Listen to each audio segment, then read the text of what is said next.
जरा सुनिएगा। भारत का पाकिस्तान पर हमले का ऐलान हो गया। तो भारतीय सेना आजकल पानी की तरह पैसा बहा रही है और पूरी दुनिया से जदीद तरीन हथियार खरीद रही है, और हम तो पहले दिन से जानते हैं। तोबा हवाले से क्रेडिबल इंफॉर्मेशन भी है। ऑल्दो पाकिस्तान की जो इंटेलिजेंस है, पाकिस्तान की जो एयरफोर्स है, पाकिस्तान की जो नेवी है, पाकिस्तान की जो फौज है, वो सब इस वक्त हाई अलर्ट पे है, क्योंकि हम भारत से कुछ अच्छा है। भारत इसराइल की मदद से पाकिस्तान पर हमले की मंसूबाबंदी कर रहा है। ये एक ऐसी खबर है जो कि जारी बात है हमें हिलाकर रख दी गई है। अब इसके ऊपर काम होगा। अब जो भी इंडिया करेगा वो एस्केलेशन होगी। जहां पहले छोड़ गए थे उससे आगे जाना पड़ेगा, न्यू नॉर्मल। वहां से नहीं। हाँ, न्यू नॉर्मल, ये जो कह रहे हैं ना, न्यू नॉर्मल का भी एक हायर। जब 80 जहाज पाकिस्तान की तरफ आते हैं तो आपको अंदाजा होना चाहिए कि उसका मतलब। और ये चीज है जिसको मैं समझता हूँ दैट पाकिस्तान की सरकार को थोड़ा समझना चाहिए कि हमें ये इसको कैसे काउंटर करना है, क्योंकि मोदी साहब नहीं जा रहे पावर से बाहर। तबाह बर्बाद। भारत ने जब से ऑपरेशन सिंदूर लॉन्च किया है, पाकिस्तानी मीडिया को रोज सपना आता है कि भारत फिर हमला कर देगा। ऑपरेशन सिंदूर के बाद पाकिस्तानी डॉक्टर्स बोल रहे हैं और क्योंकि मेंटल हेल्थ खराब हो गई है। पाकिस्तानी मीडिया अपने मीडिया हाउसेस में बैठ के कुछ भी बकवास और बिना सर पैर की बातें और बयां देते रहते हैं। इनका दिन शुरू होता है भारत के नाम से और खत्म होता है भारत के नाम से। जब से भारत ने इनके टेररिस्ट कैंप उड़ाए तब से इनको रोज ही लगता है कहीं आज रात को कोई मिसाइल आके हमारे ऊपर न गिर जाए। इसलिए ये लोग रोज उठकर कुछ भी बोलते रहते हैं। इनको कौन समझाए भारत को कुछ करने की जरूरत नहीं है। इनके नेता लोग ही इनके देश को और वहां के लोगों को बर्बाद करने के लिए काफी है। आगे बढ़ने से पहले आपको बस 1 सेकंड लगेगा हमारा चैनल लाइक और सब्सक्राइब करने में। इससे हमें थोड़ी मोटिवेशन मिल जाती है और ऐसे ही वीडियो लाने के लिए। हम जिस इंडिया को जानते थे, गांधी जी का इंडिया, अब वो मोदी का इंडिया बन चुका है। ईरान इसराइल जंग के बाद अब भारत जो है वो पाकिस्तान के ऊपर एक और स्ट्राइक लॉन्च करने जा रहा है, and this time India will be getting Israel's help. By the way, Donald Trump ने कह दिया हुआ है कि भाई दोबारा जंग हो सकती है। तो अब मुझे ये लग रहा है कि जंग के आसार जो है वो एक मरतबा फिर से हमें नजर आ रहे हैं और सूरत हाल जो है वो मजीद खराब से खराब तर इन द कमिंग डेज हो सकती है। इसीलिए अभी भी इंडिया जो है उसने अपने डिप्लोमेटिक मिशन शुरू कर दिए। वो शशि थरूर जो कि अमेरिका गया, उसे रशिया भेजा, जाके सरगेई लारोव से मिलो, रशियन फॉरेन मिनिस्टर से मिलो, अपनी डिप्लोमेसी बढ़ाओ, तेज करो।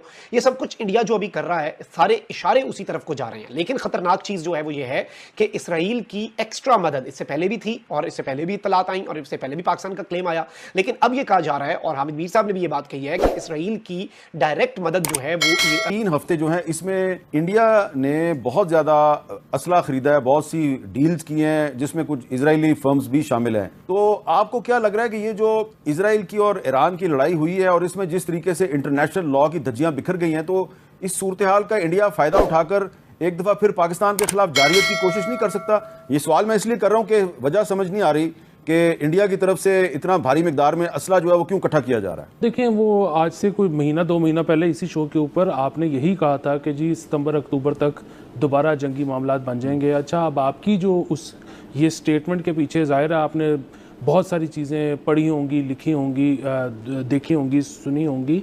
अभी ये जो दोबारा डेट आई है जिसकी वजह से हम ये कंसिडर कर रहे हैं और बात कर रहे हैं इसके ऊपर, इस पे 3 पाकिस्तानी एंकर्स ने ये डेट दी है। तो जाहिर है वो उनको किसी किस्म की ब्रीफिंग मिली होगी। इसका मतलब है कि किसी न किसी किस्म की इंटेलिजेंस होगी।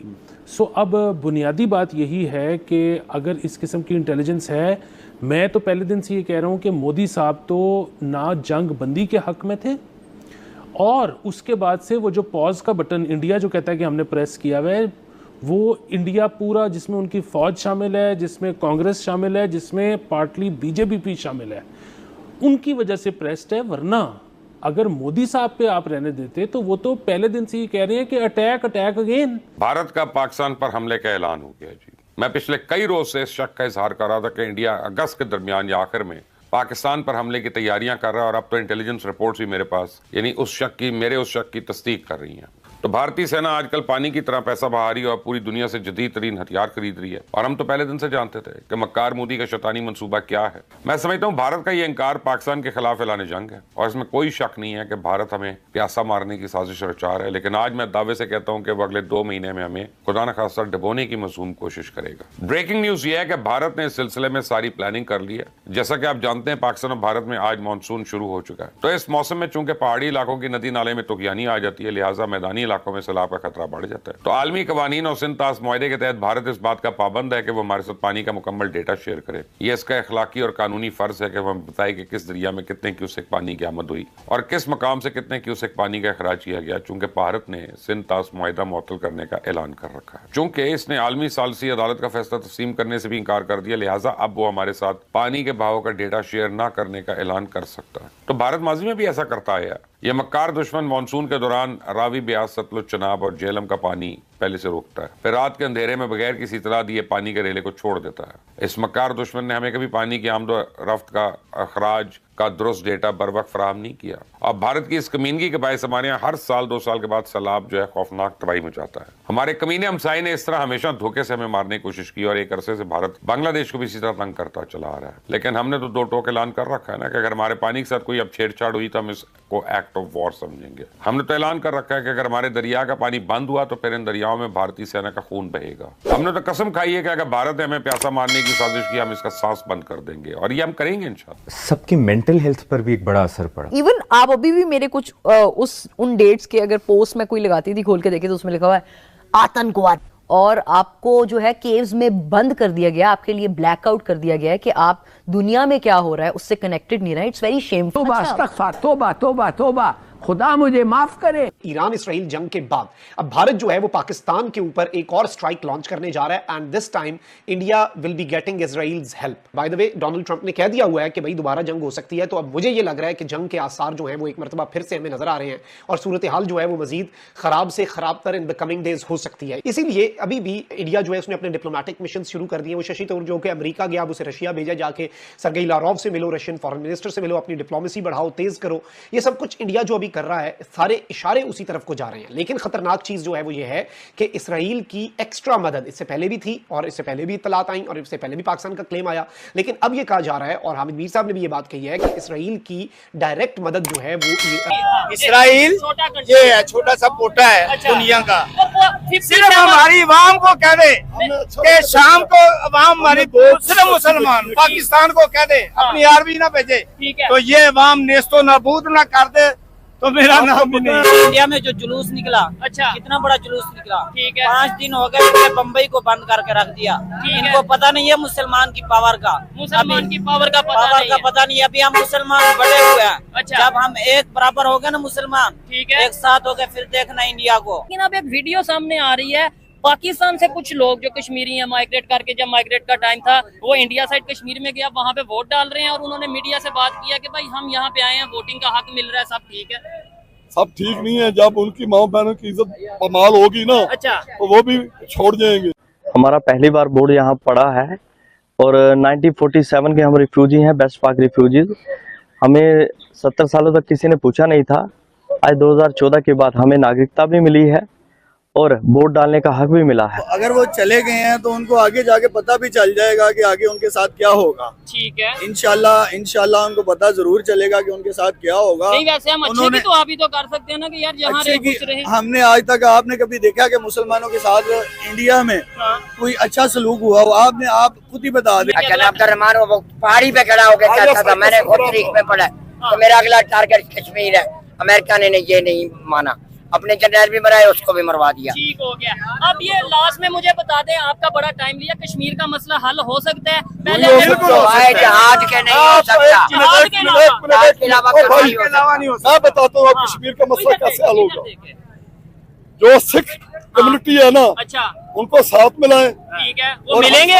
हाँ मिलेंगे, क्यों नहीं मिलेंगे? अच्छा वो मिलेंगे। सिखों के साथ मिलकर पंजाब अलहदा करें, पंजाब अलहदा करें, चले जब अलहदा होगा इंडिया टूट जाएगा। आज इसराइल ने बोला कि पाकिस्तान की भी हमारा हिस्सा है, पाकिस्तान भी इसराइल का हिस्सा है। ये वो इसराइल बोल रहे हैं, इसराइल कह रहा है, अच्छा ग्रेटर इसराइल का जो उनका मतलब है ना, उसमें वो कह रहा है। ये तो मतलब हैरान करने और हम एटॉमिक मैं सदर प्यूटन का सलूट करता हूँ जो इस्लामी मुल्कों की मदद कर रहा है और उनके साथ खड़ा है। इंडिया ने भी वहाँ पे हेल्प भेजी है फलस्तीन में। इंडिया ने अपना असला बेचा है इसराइल को, पूरा जहाज भेजा है। बकवास है, इसराइल को असला बेच रहा है, यूक्रेन को भी असला बेच रहा है। खबरें तो ये पाकिस्तान से भी यूक्रेन जा रहा है, खबरें हैं कि नहीं? से भी जा रहा है। हम आपस में जो है ना एक नहीं है, ठीक है। हम मुसलमान जब एक हो जाएंगे ना तो फिर इंडिया वाला कश्मीर क्या, फलस्तीन भी हम इंशाल्लाह आजाद करवा।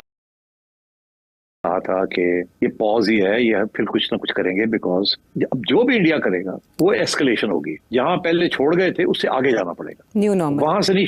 हाँ, न्यू नॉर्मल ये जो कह रहे हैं ना, न्यू नॉर्मल का भी एक हायर लेवल होगा, मगर कब करेगा इंडिया और कैसे करेगा, that is those are the big issues. हमें अब तैयारी करनी है, इंडिया ने कुछ करना ही करना है। अगले 2-3 महीने के अंदर इंडिया ने कोई अटैक लॉन्च करनी है और उसके लिए फिर हमें तैयारी करनी है। अब इसके जाहिर है कि इसके पीछे किसकी सोच है और क्या उसके मकासद है। अच्छा, अब इसमें तो कोई शक नहीं है कि इंडिया करेगा तो सही कुछ, मगर कब करेगा और कैसे करेगा और वो क्या तैयारी करके आएगा या नहीं करके आएगा और उसके नतीजे क्या होंगे, दैट्स अ सेपरेट इशू। कि हम क्यों ये कह रहे हैं कि जी अब होने वाला है कुछ। आई थिंक देखिए अब क्लियर होगी ना बात कि अगला राउंड जब भी होगा वो हायर लेवल पे होगा, उसके लिए हमें प्रिपरेशन तो करनी है, जाहिर है। इसीलिए अब हमने डिफेंस बजट भी बढ़ाया है। इंडिया भी बढ़ा रहा है अपना डिफेंस बजट, हमें भी डिफेंस बजट बढ़ाना पड़ रहा है। और सूरत हाल ये है कि प्रेपरेशन तो करनी पड़ेगी ना। अब हमने F-35 के मुकाबले में हमने चाइनीज जहाज भी लेने हैं, स्टेल्थ बॉम्बर्स J-17 की जो लेटेस्ट एडिशन है उनकी 35 5th जनरेशन, और हमने अब अपनी स्ट्रैटेजी इसको भी फाइन ट्यून करना है कि अब इंडिया इधर से आ सकता है, इधर से आ सकता है, ये कर सकता है, ये कर सकता है। तो we also have to make plans. कल को इंडिया फॉर एग्जाम्पल कल को इंडिया उठ के मिसाइल मार देता है ऐसी जगह पे जहां के हम समझते हैं कि रेड लाइन जो है, देखिए ना, लश्कर तैयबा के हेडक्वार्टर के ऊपर मारना रेड लाइन है मगर हल्की सी पिंक लाइन है, ठीक है। उसके साथ ये कुछ हुआ आपने देख ही लिया। नूर खान बेस के ऊपर एक दूर से एक मिसाइल गिर गई, it's a higher brighter red, मगर अगर इससे आगे वो बढ़ जाते हैं और जो उस किस्म की हरकत करते हैं जिस किस्म की हरकत इजराइल और अमेरिका ने मिलकर की है ईरान के खिलाफ, तबाह बर्बाद। तो दोस्तों आज की वीडियो में इतना ही। अगर वीडियो पसंद आया हो प्लीज लाइक एंड सब्सक्राइब कर देना